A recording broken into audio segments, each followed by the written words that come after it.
नमस्कार दोस्तों, मैं हूं संतोष पाठक और एक बार फिर से आपका स्वागत कर रहा हूं द न्यूज लॉन्चर में।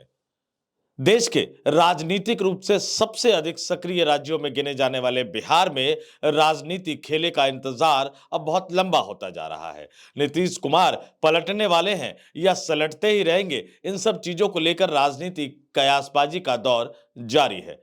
उसी तरह देश के सबसे बड़े राज्य उत्तर प्रदेश में योगी आदित्यनाथ के मंत्री और विधायकों ने ही मुख्यमंत्री योगी आदित्यनाथ के खिलाफ मोर्चा खोल दिया है। पता नहीं मोदी और योगी की लड़ाई में कौन किसको निपटाने में लगा हुआ है, कौन किसको बचाने में लगा हुआ है। नरेंद्र मोदी वर्सेस मोहन भागवत की लड़ाई तो बहुत जोर शोर से जारी है और कहा यहां तक जा रहा है कि नरेंद्र मोदी अपने सम्मानजनक विदाई या रिटायरमेंट के फॉर्मूले को लेकर बहुत ज्यादा सतर्क नजर आ रहे हैं। लेकिन देश में चल रही इन तमाम राजनीतिक खबरों के बीच आपको एक पुरानी बात तो जरूर याद होगी कि किस तरह से कुछ दिन पहले भारतीय जनता पार्टी के नेताओं, सांसदों, मंत्रियों, प्रवक्ताओं ने राहुल गांधी को गद्दार तक बता दिया था। लोकसभा में विपक्ष के नेता को, देश में विपक्ष के नेता को राहुल गांधी को गद्दार तक बता दिया था और क्या आरोप लगाया था उनके ऊपर कि अमेरिका के दबाव में वो जॉर्ज सोरोस की संस्था से फंड लेकर देश में अराजकता का माहौल पैदा करना चाहते हैं। प्रधानमंत्री नरेंद्र मोदी और भारत की छवि खराब करना चाहते हैं। मैं उस बिजनेसमैन का नाम आपको फिर से बता दूं, प्रसिद्ध अरबपति उद्योगपति George Soros. Bharatiya Janata party और सरकार ने बड़ा तीखा हमला बोला था। अमेरिकी दूतावास की तरफ से जवाब भी आया था, लेकिन उसके बावजूद भी भाजपा सांसद निशिकांत दुबे ने अमेरिकी दूतावास को ही पाठ पढ़ाने की कोशिश की थी और अब यह मामला और ज्यादा बढ़ता हुआ नजर आ रहा है। जब विदेश नीति के मसले को इस तरह असंवेदनशील तरीके से और गैर जिम्मेदाराना तरीके से आप डील करते हैं, जब देश की घरेलू राजनीति को साधने के लिए, विपक्षी नेताओं पर आरोप लगाने के लिए, जब अमेरिका जैसे ताकतवर या यूं कहा जाए कि दुनिया के सबसे ताकतवर लोकतांत्रिक देश अमेरिका को भी जब अपनी घरेलू राजनीति में ढकेलने लग जाते हैं राजनीतिक फायदा लेने के लिए भारत के अंदर लोकसभा चुनावों के मद्देनजर, तो फिर उसी तरह की स्थिति पैदा हो जाती है जिस तरह की स्थिति पैदा हो गई है। अमेरिका बुरी तरह से नरेंद्र मोदी से चिढ़ा हुआ है। जी हां, उन प्रधानमंत्री नरेंद्र मोदी से जो अपने आप को स्वयंभू वैश्विक गुरु करार दे चुके हैं, उन प्रधानमंत्री नरेंद्र मोदी से जब दुनिया के तमाम अलग अलग देशों के राष्ट्राध्यक्षों से मिलते हैं तो प्रोटोकॉल को दरकिनार करते हुए उनके गले लग जाते हैं या यूं कहूं कि उनके गले पड़ जाते हैं। आमतौर पर वैश्विक कूटनीति, वैश्विक राजनीतिक, अंतर्राष्ट्रीय कूटनीति, राजनयिक संबंधों में प्रोटोकॉल का खासा ध्यान रखा जाता है, लेकिन क्या करें, नरेंद्र मोदी हैं, देश के अंदर भी नहीं रखते, देश के बाहर भी नहीं रखते। और अमेरिका इतनी बुरी तरह से चिढ़ गया है दोस्तों, जॉर्ज सोरोस के मामले में अमेरिका ने नरेंद्र मोदी को आईना दिखाने का काम किया है। और इससे भी बड़ी दुर्भाग्यपूर्ण बात है कि भारत जैसे गरीब देश के प्रधानमंत्री ने जिस अमेरिका को खुश करने के लिए, अमेरिका के राष्ट्रपति जो बाइडेन को खुश करने के लिए 17 लाख रुपए का गिफ्ट दिया था, उनकी पत्नी को, अमेरिकी राष्ट्रपति जो बाइडेन की पत्नी को वो गिफ्ट भी काम नहीं आया। 17 लाख रुपए का गिफ्ट लेने के बाद भी, दुनिया में सबसे महंगा गिफ्ट लेने के बाद भी अमेरिका बार बार भारत को या यूं कहूं कि प्रधानमंत्री नरेंद्र मोदी को उनकी हैसियत बताने की कोशिश कर रहा है, उनसे चिढ़ा हुआ है। मोदी सरकार को अपमानित करने को ही ऐसा लग रहा है कि अमेरिकी सरकार ने बहुत बड़ा एजेंडा बना लिया है और यह अपमान हम सबका है, हम सब भारतीय हैं, यह अपमान मेरे देश का भी है। लेकिन राजनीति और हर चीज में राजनीति करने वाले नरेंद्र मोदी शायद इसका आभास नहीं कर पा रहे हैं और वो अब भी लगातार कोशिश कर रहे हैं कि किसी तरह से डोनाल्ड ट्रंप 20 जनवरी 2025 को होने वाले अपने शपथ ग्रहण समारोह में उन्हें आमंत्रित कर दे। ये पूरा वाकया क्या है, किस तरह से चीजें निकल कर आई है, वो देखिए दोस्तों। जॉर्ज सोरोस पर, अरबपति उद्योगपति जॉर्ज सोरोस पर नरेंद्र मोदी सरकार के नेता, सांसद, मंत्री, प्रवक्ताओं ने किस तरह के आरोप लगाए। जॉर्ज सोरोस को घेरने की कोशिश करते करते उन्होंने कहा कि राहुल गांधी गद्दार हो गए हैं। आरोप जॉर्ज सोरोस की संस्था पर लगाया गया, लेकिन जो बाइडेन ने, अमेरिका के राष्ट्रपति जो बाइडेन ने जाते जाते जॉर्ज सोरोस को, अरबपति कारोबारी जॉर्ज सोरोस को अमेरिका के सर्वोच्च नागरिक सम्मान यानी प्रेसिडेंशियल मेडल ऑफ फ्रीडम से सम्मानित कर दिया।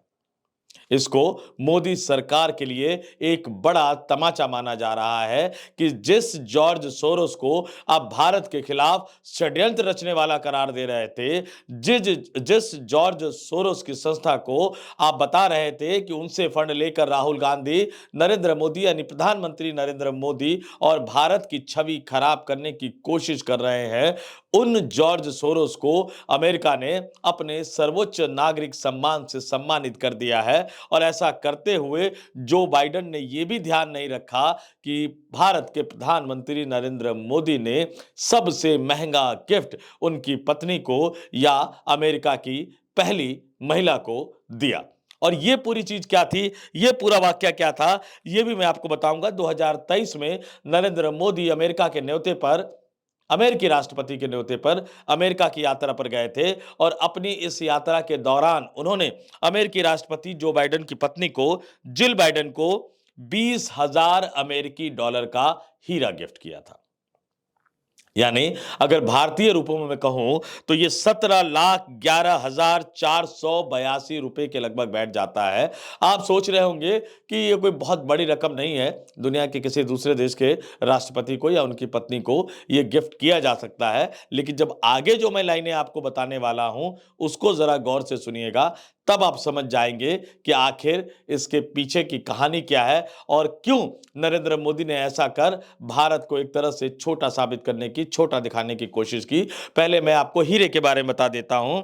जानकारी के मुताबिक प्रधानमंत्री नरेंद्र मोदी ने जो हीरा जिल बाइडेन को गिफ्ट किया था वो लैब में बनाया गया 7.5 कैरेट का हरा हीरा है। यह हीरा धरती से निकाले गए हीरे के रासायनिक और प्रकाशीय गुणों को दर्शाता है। यह पर्यावरण के अनुकूल भी है क्योंकि इसे बनाने में सौर और पवन ऊर्जा जैसे पर्यावरण विविध संसाधनों का उपयोग किया गया है। और अब बड़ी बात, सबसे बड़ी बात, 2023 में दुनिया के तमाम बड़े देशों के राष्ट्राध्यक्ष अमेरिका के दौरे पर गए और उन्होंने गिफ्ट भी दिया। देश के प्रधानमंत्री रहते हुए अभी जिनका कुछ दिन पहले निधन हुआ, सरदार मनमोहन सिंह, जब वो अमेरिका की यात्रा पर गए थे तो उन्होंने किताबें गिफ्ट की थी। उस समय के अमेरिकी राष्ट्रपति को दुनिया के अन्य देशों के राष्ट्राध्यक्ष भी जाते हैं तो कुछ न कुछ गिफ्ट करते हैं, लेकिन 2023 में सबसे महंगा गिफ्ट, सबसे महंगा तोहफा जो कि 20,000 डॉलर का था, भारतीय रुपए में कहा जाए, इंडियन करेंसी में कहा जाए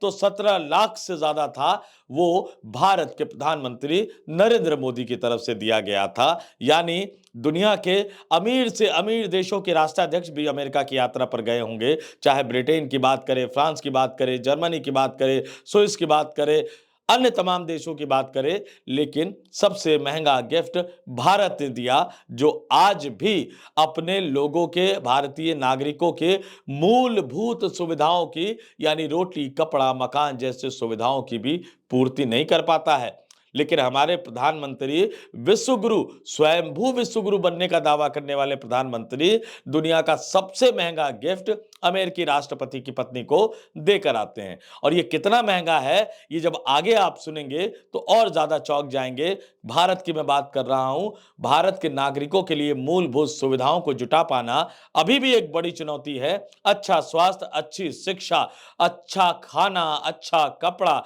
ये जुटाना अभी भी भारतीयों के लिए एक बड़ी चुनौती है। और पूरी दुनिया की अगर मैं बात करूं, आईएमएफ वर्ल्ड इकोनॉमिक आउटलुक की रिपोर्ट है, अक्टूबर 2024 की रिपोर्ट है, पर कैपिटा इनकम के मामले में यानी पीपीपी के आधार पर कैपिटा इनकम के मामले में भारत दुनिया के देशों में 127वें नंबर पर आता है। दोबारा सुन लीजिएगा, पर कैपिटा इनकम के मामले में भारत विश्व में, दुनिया के देशों में 127वें नंबर पर आता है। और सिर्फ एशिया की बात करूं तो एशिया में भारत पर कैपिटा इनकम के मामले में 36वें नंबर पर आता है। और उस भारत के प्रधानमंत्री जब अपनी विदेश यात्रा पर जाते हैं तो दुनिया का सबसे महंगा गिफ्ट वो अमेरिकी राष्ट्रपति को पत्नी को दे के आते हैं। लेकिन इसके बावजूद मोदी से अमेरिका इतना चिढ़ा हुआ है, मोदी से जो बाइडेन इतने चिढ़े हुए हैं कि वो बार बार भारत को उनकी हैसियत, नरेंद्र मोदी को उनकी हैसियत बताने की कोशिश कर रहे हैं। इतना महंगा तोहफा देने के बाद भी अमेरिका का दिल नहीं पसीज रहा है। ये आपकी विदेश नीति की सबसे बड़ी नाकामी को दर्शाता है, जब आप विदेश नीति सिद्धांतों और आदर्शों की बजाय किसी अन्य मापदंडों पर विदेश नीति को तौलने लग जाते हैं। और इससे भी बड़ा सवाल, दुविधा की स्थिति बहुत ज्यादा है। जो बाइडेन राष्ट्रपति पद से हटने जा रहे हैं, उनका कार्यकाल खत्म होने जा रहा है। 20 जनवरी 2025 को डोनाल्ड ट्रंप साहब अमेरिका के अगले नए राष्ट्रपति के रूप में शपथ लेने जा रहे हैं। कई देशों के राष्ट्राध्यक्षों को उन्होंने बुलाया है। अब हमारे स्वयंभू विश्व गुरु नरेंद्र मोदी, उनकी चिंता इस बात की नहीं है कि अमेरिका के साथ रिश्ते बहुत अच्छे हो और भारत के हित में हो। वो अब इस बात से बौखलाए हुए हैं, उनकी चिंता सबसे ज्यादा इस बात की है कि दुनिया के कई देशों के राष्ट्राध्यक्षों को बुलाने वाले डोनाल्ड ट्रंप, जिनको वो अपना दोस्त बताया करते थे, उन डोनाल्ड ट्रंप साहब ने अपने शपथ ग्रहण समारोह के लिए प्रधानमंत्री नरेंद्र मोदी को आमंत्रित नहीं किया। परेशान होकर, परेशानी में नरेंद्र मोदी ने अपने विदेश मंत्री एस जयशंकर को भी अमेरिका की यात्रा पर भेज दिया। लेकिन अमेरिका की तरफ से अभी तक नरेंद्र मोदी के लिए वो न्योता नहीं आया, जिस न्योते का वो बेसब्री से इंतजार कर रहे हैं। कहने वाले तो यहां तक कहते हैं कि एक जमाने में खुलकर अमेरिका की घरेलू राजनीति में घुसने की कोशिश करने वाले नरेंद्र मोदी ने जो नारा लगाया था, अब की बार ट्रंप सरकार, अब ऐसा लग रहा है कि डोनाल्ड ट्रंप ने कह दिया है, अब की बार मत आना यार। यानी अमेरिका, जो बाइडेन जिस तरह से आंख दिखा के जा रहे हैं, डोनाल्ड ट्रंप के आने के बाद भी स्थिति बहुत ज्यादा बेहतर होने की उम्मीद बहुत कम लग रही है। खास तौर से याद रखिएगा कि उनको अमेरिका के राष्ट्रपति का चुनाव जितवाने में जिन एलन मस्क साहब ने बहुत ही महत्वपूर्ण भूमिका निभाई थी, उनके भारत में बहुत बड़े पैमाने पर कारोबारी हित जुड़ गए हैं। और इससे भी ज्यादा याद रखिएगा कि प्रधानमंत्री नरेंद्र मोदी के घनिष्ठ मित्र कारोबारी गौतम अडानी के खिलाफ अमेरिका में किस तरह से मामला बहुत तेज हो रहा है। रिश्वतखोरी का मामला एफआईआर तक हो गई और अब तमाम मामलों को एक ही जज के अंदर डाल दिया गया है ताकि तेजी से सुनवाई हो सके। तो विदेश नीति के मोर्चे पर मोदी सरकार का इससे बड़ा फेलियर नहीं हो सकता कि जो राष्ट्रपति है वर्तमान में, वो आपसे चिढ़े हुए हैं और जो राष्ट्रपति पद की शपथ लेने जा रहे हैं 20 जनवरी को, उन्होंने आपको शपथ ग्रहण समारोह का न्योता देने लायक तक के लिए जरूरी नहीं समझा।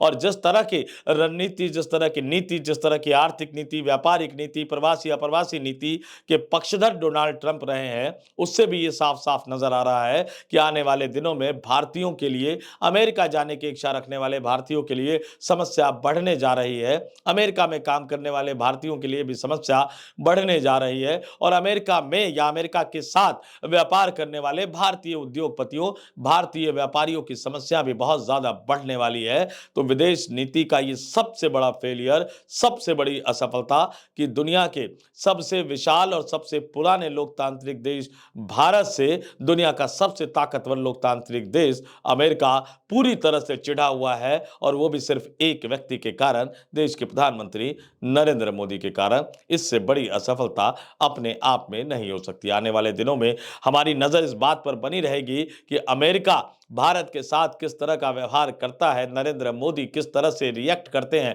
नरेंद्र मोदी किस तरह से जवाब देते हैं। क्योंकि जॉर्ज सोरोस को जिस तरह से सम्मानित किया गया है, उससे साफ हो गया है, अमेरिका की मंशा भी साफ हो गई है। अब अपने आप को विश्व गुरु कहने वाले नरेंद्र मोदी एक टफ स्टैंड ले पाते हैं या नहीं ले पाते, इस पर हम सब की नजरें बनी रहेंगी, टिकी रहेंगी। और जब भी इसमें कोई हलचल होगी, वो खबर में लेकर आपके सामने जरूर आऊंगा। फिलहाल इस वीडियो में इतना ही। मुझे यानी संतोष पाठक को दीजिए इजाजत। आप तमाम लोग देखते रहिए द न्यूज लॉन्चर।